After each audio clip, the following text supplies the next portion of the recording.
Okay, welcome back to another episode of the Austin Boarding Pass. Today we're going to talk about all the airline lounges at the Austin airport. Yeah, so all the lounges, they're super, this is something I think that everyone wants access to. Let me lower this real quick. Everyone wants access to the lounges these days. There's so many of them, it can get so confusing. And I had to do a ton of research on this to learn all the ins and outs, how you get access to each lounge, and which ones are ultimately worth it. I think there's actually a ton of details that I didn't really know before making this video. So let me share my screen here. It's going to take me a sec. I forgot to set this up. There we go. All right. So this is the Austin Airport Lounge Strategy Guide.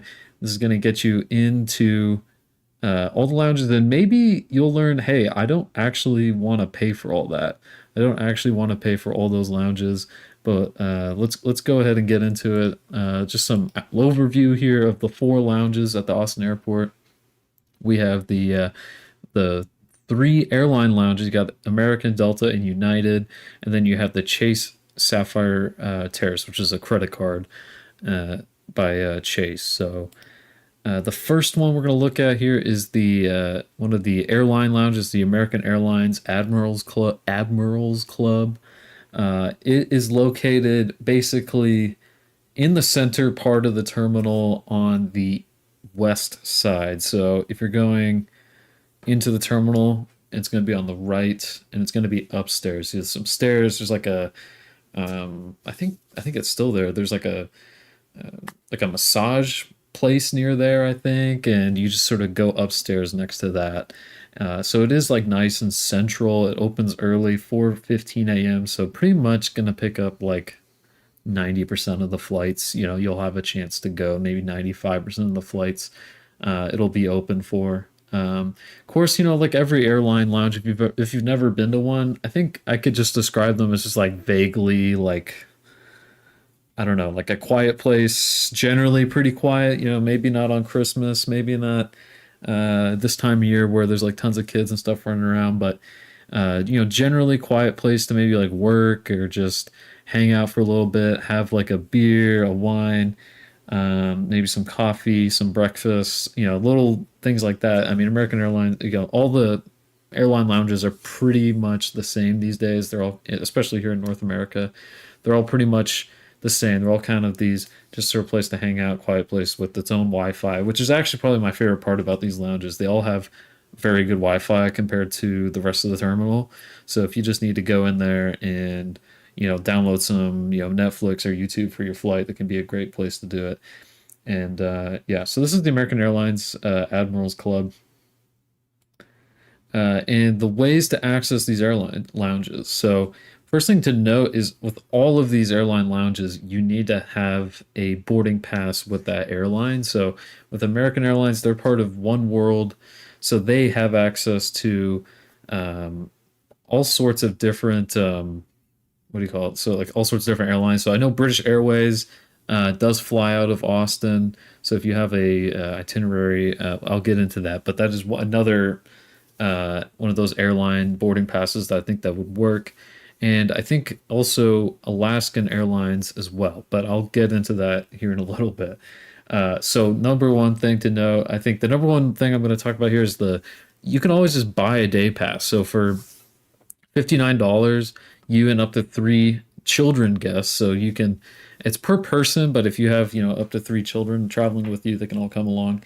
And then you can also purchase a yearly membership, which is $650, and it does go down if you have elite status. So it's not. It goes down, I think, up to like $500 or so if you have elite status with American Airlines. And with that, you do get two guests with you, so that is quite nice for that. So you can also just buy the membership and not have to deal with the whole credit card thing. The other thing, of course, is credit cards. Credit cards are going to be a big way, and it's probably the most common way people get access to lounges.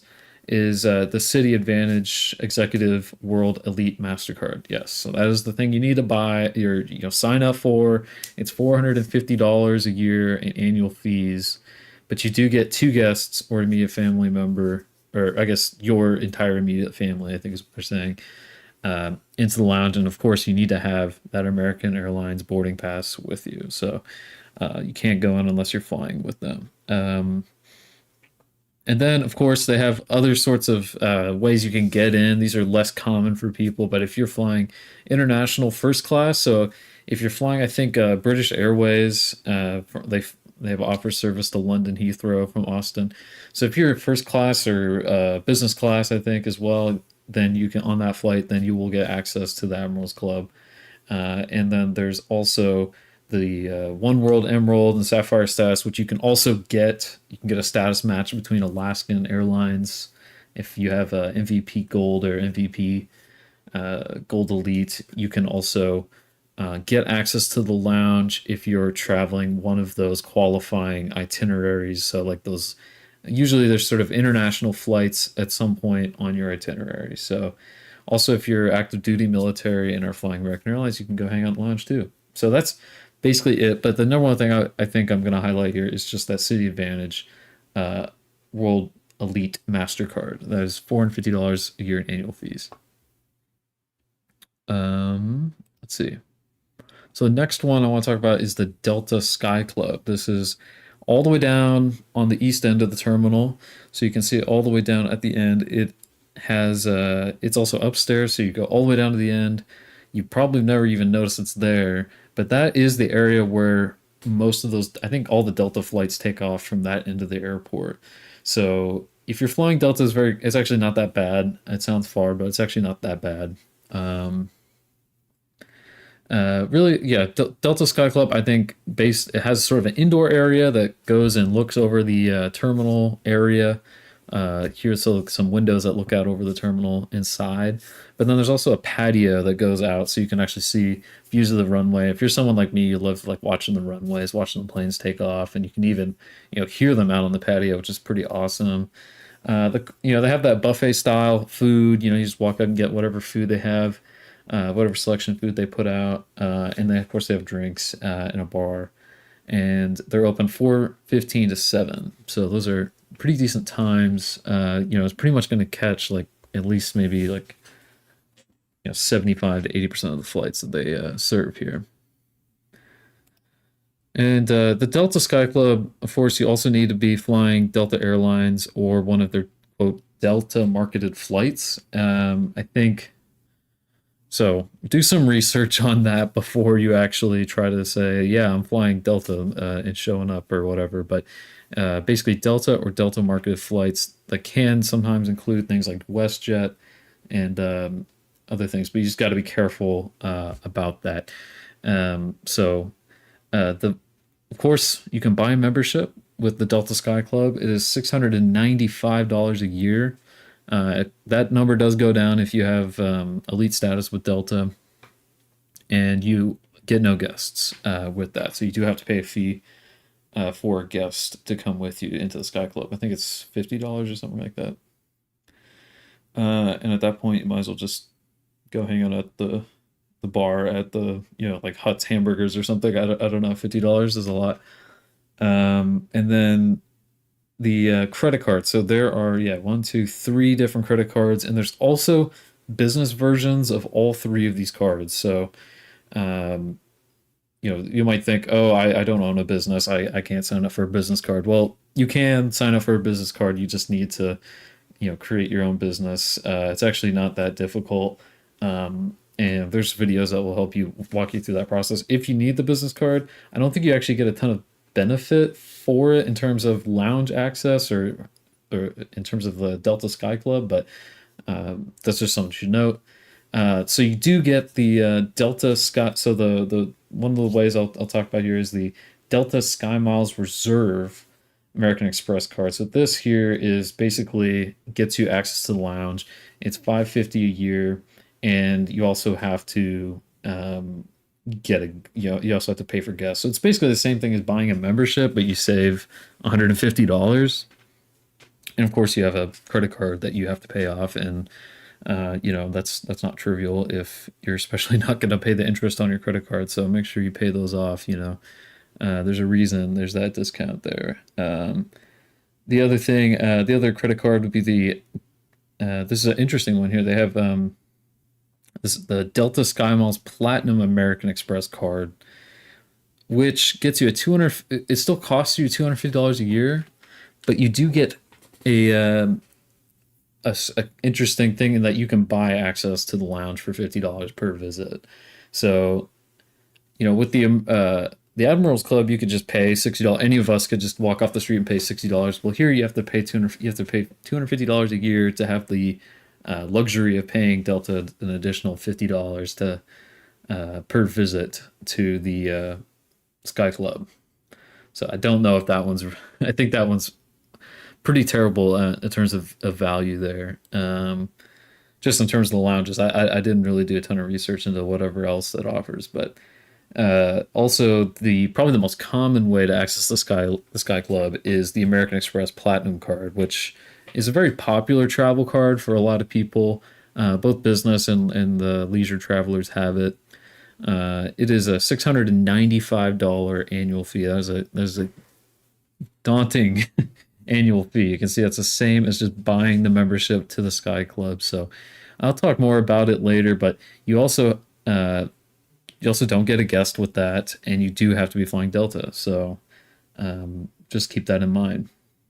And of course, with other ones, if similar to the American Airlines Lounge, you do need to have an international first or business class ticket if you just want to not pay for any of these things. So you can also walk off the street. If you don't have status or credit cards or anything, you could just buy a international first class or business class ticket to enter. And of course, there are other ways in. If you have elite status with Delta, I'm sure you know all about it. There's a diamond.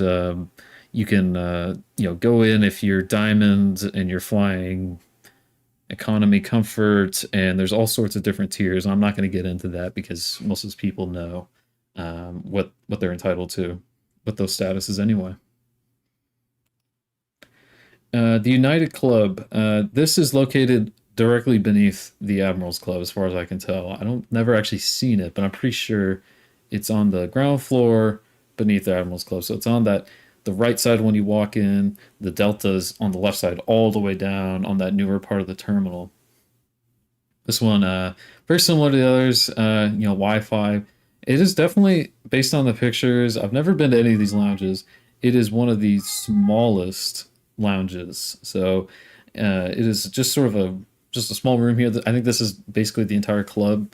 It has Wi-Fi, buffet style food and a bar, and that's really about it. It's a pretty normal lounge, nothing too crazy. And along with all the other ones, very similar. You have to have a United Airlines boarding pass.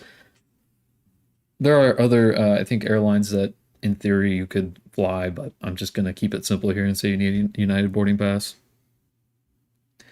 So you can of course buy a pass, very similar here to the Admirals Club, $59 per person, or a membership $650. But you do get to bring two guests. The one time pass you do have to pay per person, but I think children are included. The United Explorer card. This is another sort of one of these interesting value propositions. A United Explorer card does get you two passes for free per year, but it has $0 annual fee. So if you're looking, maybe you don't travel to Austin that much, maybe you don't even travel United that much, getting just a United Explorer card, putting maybe a couple $100 a year on it, paying it off, is probably not terrible. It's free. So you do get those two passes per year, and you do also get a bunch of other benefits with United Airlines. So probably not a bad idea. I don't know if using those two passes per year in Austin would be worth it. I'm sure there's better lounges elsewhere. But yeah, that's not a terrible idea. The other two ones here, you get the United Club Infinite card, and you also get the United Club Business card. The business card is slightly cheaper at $450 versus $525. And like I said, you can just sign up for a business card. It's actually not that difficult. I've never done it, but there are videos on it, and it's fairly easy to do and not get in trouble for or anything like that. So don't write off the business card because you don't own a business or don't travel for business that much. And of course, there's elite status. If you're traveling, these international first class and you have elite status, you may be able to access the United Club. So just double check that if you are flying any of those. And if you're active duty military, you can also check out the United Club if you are flying United. And the last lounge we're going to talk about today is the Chase Sapphire Terrace. So this is a relatively unique lounge in terms of the world of airport lounges. I've never seen anything like this. I've never been to one like this. It's located directly next to the Sky Club. I didn't see it on the map. I couldn't find it, but it is right next to. It's because it is brand new. It is the newest one at the Austin Airport. It is right next to the Sky Club. So you go upstairs, and then there's like a terrace outside with some shade. I mean, kind of. In the morning, there's no shade basically at all because the sun's rising and it just cooks the east side of this building in sun. But it is outside. Vast majority is outside. I think there's like one or two tables inside that you can sit at if the weather's really bad. Or, I mean, Austin during this time of year is very hot, so I don't know if I would want to be out there very long, but getting all sweaty before a flight. And it's also kind of unique in that they don't really have like a lot of the other ones have like a buffet style. This one has vending machine, like food and drink. So, and that sounds kind of crappy, but apparently these farmers fridge things are what you use at the lounge. So you can get, and apparently they are pretty good. There is one farmer's fridge vending machine you can check out at the Austin Airport. It is near those Admiral Lounge and Admiral's Club and the United Lounge. It's right here across from Gate 23. There is a farmer's fridge. So if you're interested in checking out what the food is like, you can just buy, one of the things out of the farmer's fridge vending machines. And they also have a vending machine, I think, that has beer and wine in it as well. And I don't think there's spirits. I don't think there's actually a bar. So, and there's also, of course, sodas and water and stuff. The hours for this one is different for sure. It opens at 10 a.m. The other ones seem to open at like 4 and then closes at 8. So the definitely reduced hours compared to all the others.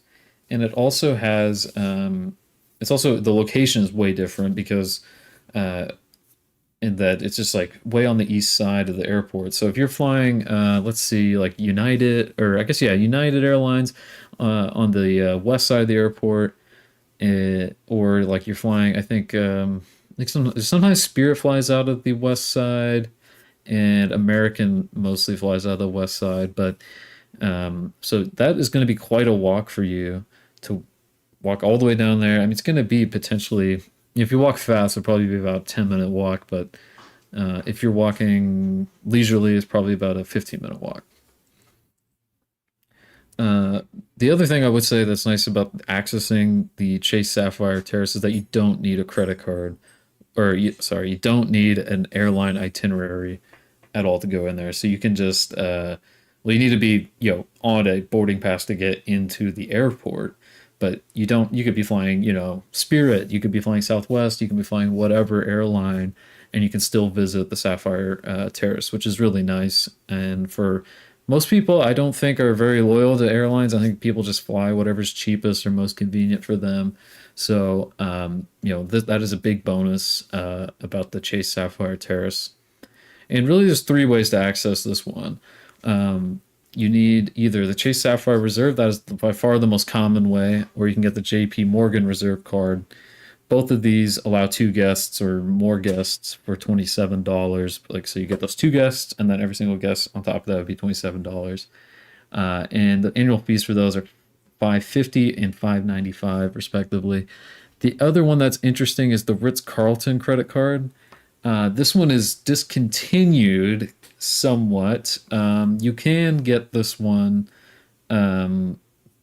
through a very roundabout and convoluted way that I'm not entirely sure that I would recommend that you do. or gamble that you would actually be able to upgrade to that credit card. But it's possible you could get a Ritz Carlton card. It's not impossible. But it has a 450 annual fee, and you do get unlimited guests to the Sapphire Terrace, which is nice. So slightly reduced annual fee and unlimited guests. If you have a large family or something, that could be really useful.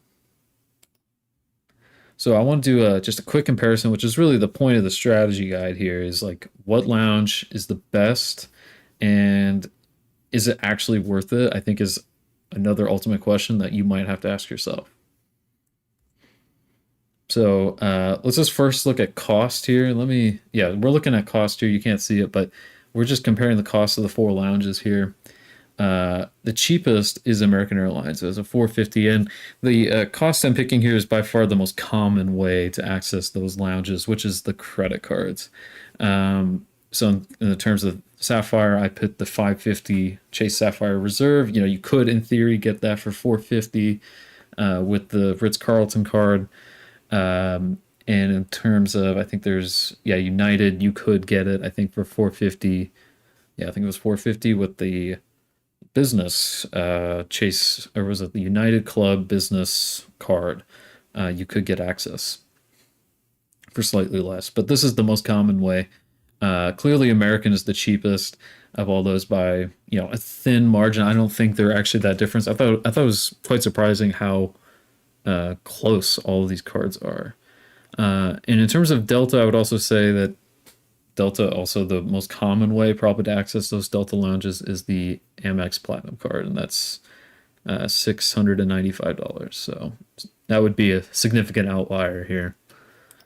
In terms of boarding pass and location, the one thing that stands out to me is the Sapphire Reserve Terrace has no requirements for that, so you can just go in with any boarding pass, any itinerary, you can just show up and access it. Whereas with all the others, you need to be flying that airline basically. The only thing that also stands out to me is the Sapphire Lounge is on the east side of the terminal. So if you're going to be flying American a lot, then it's probably not worth getting the Sapphire card because you're going to have to be, walking back and forth basically all the time. The opening times, I thought the only outlier here was the Sapphire Terrace, which opens at 10 a.m. So if you're doing tons of early morning flights, probably want to stay away from the Sapphire card. Unless, I don't know. I don't really want a Miller Lite at 10 a.m. or, before 10 a.m. maybe. So you could probably skip that, I guess, if it's not a big deal for you. The closing time for all of these is fairly similar. The Delta and United Lounges closes basically an hour earlier compared to the two others, and these opening and closing times change all the time, I will say.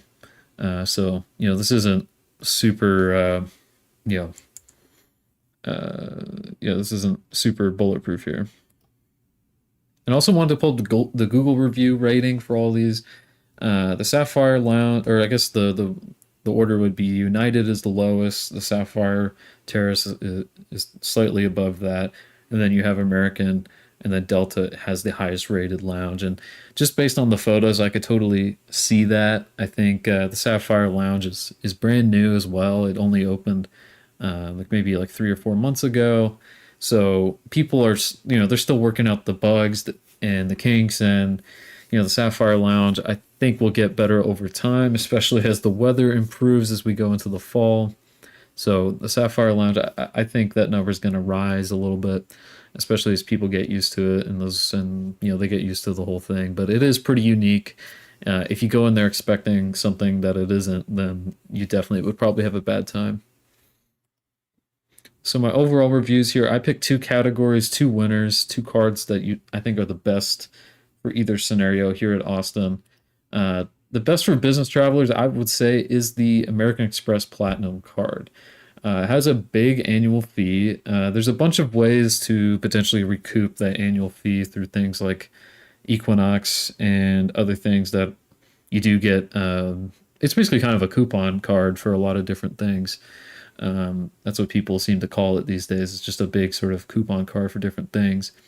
But you do get access to the Austin Delta Sky Club. And the reason I make this a business traveler's card is that you don't get any guests. So if you're like me and don't travel for business basically at all, and you're always traveling with usually a companion of someone, some sort of companion, um, you're just you're not going to be able you're not going to want to leave your significant other or friend outside of the lounge while you go enjoy it, right? That's really just not going to happen. And I think $50 is way too much to enjoy a lounge for maybe 30-45 minutes before your flight.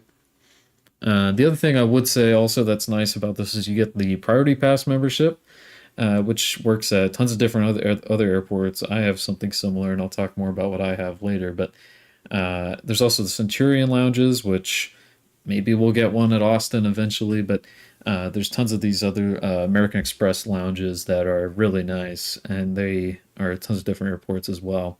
They're way more common than these, like the Chase lounges. You do get the membership rewards points. That's a whole different thing, and there's much more to the Amex Platinum. There's a million videos all about the Amex Platinum card. So definitely something to look into if you're a business traveler at Austin, especially if you fly Delta a lot. And I think this is by far the best value for business travelers. And I think the other thing I would also say is like if you fly United or American a lot, then get those because if they fly to destinations you need to go to a lot for work, then yeah, get those lounges and get those respective cards. The best for leisure travelers, I called out here the Chase Sapphire Reserve and the Ritz Carlton card. I think these are the best two at the Austin airport in terms of value because basically every trip you're going to take is going to start in Austin. So if the card is not particularly great to use in Austin, then it's probably not worth getting, or maybe just consider other things, right? And I'll talk a little bit about that. But the Chase Sapphire Reserve has a $550 annual fee, so basically $150 cheaper than the Amex Platinum. So you do save some money there.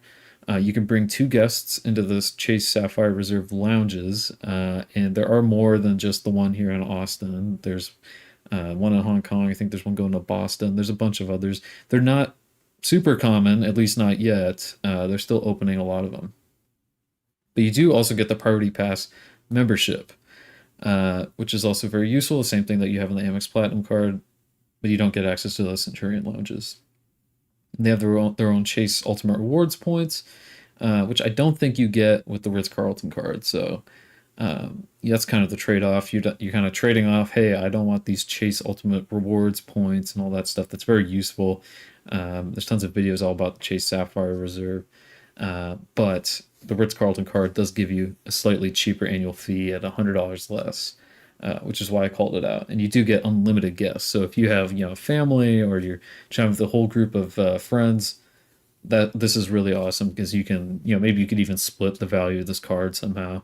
If you had a squad or something, you could probably try to work something out. And the other thing I would also say before I close here is just also the best option for a lot of people is none of these cards. I think a lot of them, a lot of these are very, very expensive.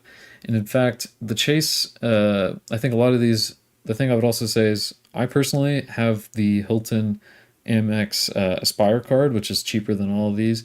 But I also do get that Priority Pass select membership. So it does get me access to those Chase Sapphire Reserve lounges in every city except Austin, which is funny. But hey, they're pretty decent. You're not gonna, there's not a ton to write home about those lounges. They're not gonna give you free massages or anything, but they'll have free food, drinks, somewhere quiet to sit, and Wi-Fi. I mean, that's really kind of all you want.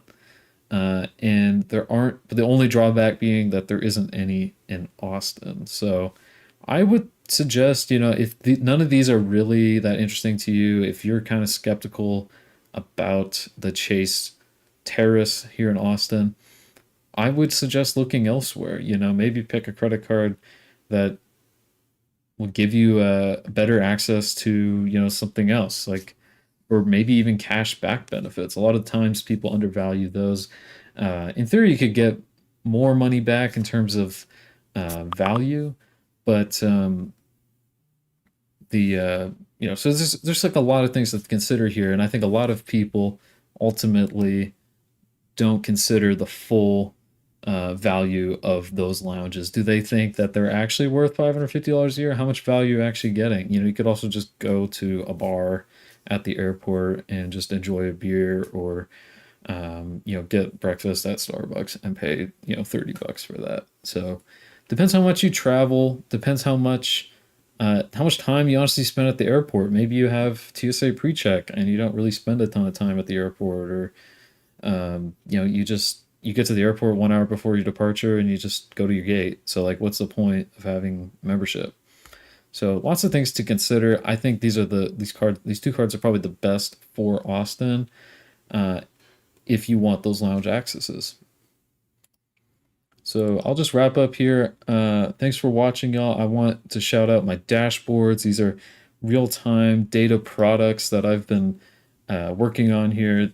So this is the Austin Flight Stats dashboard I've been working on. You can get access through the Austin Boarding Pass Patreon. So please support me there. It's $5 a month, and you get access to tons of different flights. I haven't updated this number. It was 25,800 flights last week, but I'm sure we've added another, like 5 or 8,000 or so flights since then. But you can definitely check out. You can check out, what flights and are. So you can look at this based on destination, by airline, or however you want to do it. So you can see, hey, these are great flights to take, or these flights are terrible. Let's avoid them. Let's take this other flight, or maybe this airline's not doing well. Excuse me, United, you haven't done very well the past couple of weeks, and there's a bunch of cancellations this week as well, due to weather on the East Coast. But I just wanted to shout that out. Thanks to the few people that have signed up. I really appreciate it. And that's it. This has been your Austin Lounge Strategy Guide. Thanks for watching.